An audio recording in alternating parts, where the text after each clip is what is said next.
Melchi डोंगा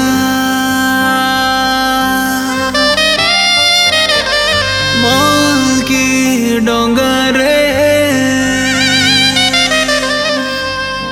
मोर Melchi डोंगा Melchi डोंगा रे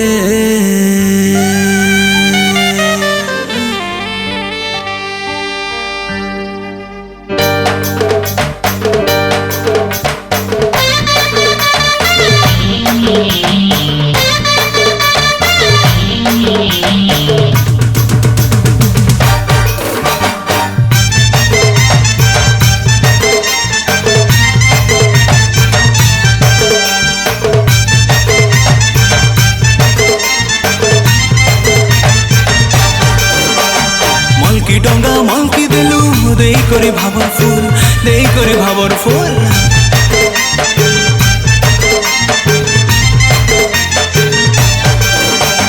मलकी डोंगा मलकी देलु देई करे भाबर फूल देई करे भाबर फूल मलकी डोंगा मलकी देलु देई करे भाबर फूल देई करे भाबर फूल घाटी सानी हेले दिन राती हसु खाली मुलमुल रे होय गो मली फूल घाटी सानी हेले दिन राती हसु खाली मुलमुल रे होय गो मली फूल पछी पछी काय आइस पिला नाय देखि के बिठोके मने मने तुई खाउता पिला चटनी आउ चौके चौके चौके मलकी डोंगा मलकी देलु देई करे भाबर फूल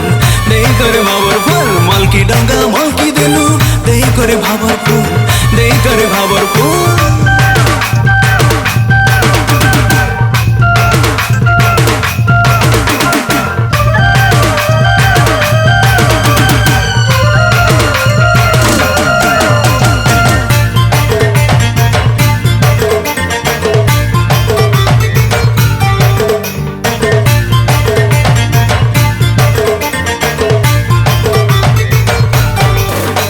मोर मन बहिनी तोर चाहनी कलालो पाउरा सते सपन भरम दिन बेलिया देखसी मुई जंतरा रे सपन भरम दिन बेलिया देखसी मुई जंतरा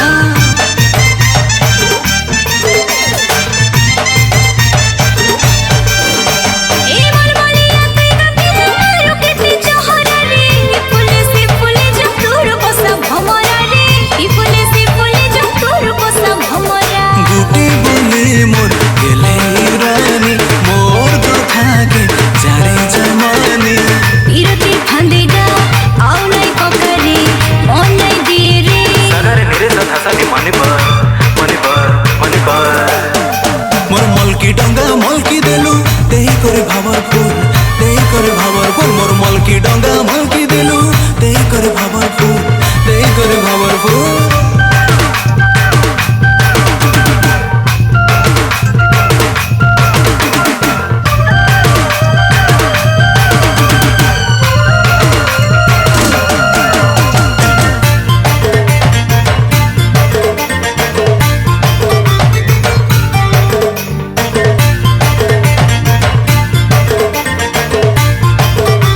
ए लंघमिया तुई खबर कर भरसा करदा सते ठोकी भड़ी बोले जीवो की परेगा झमेला मा ठोकी भड़ी बोले जीवो नहीं परे मुई झमेला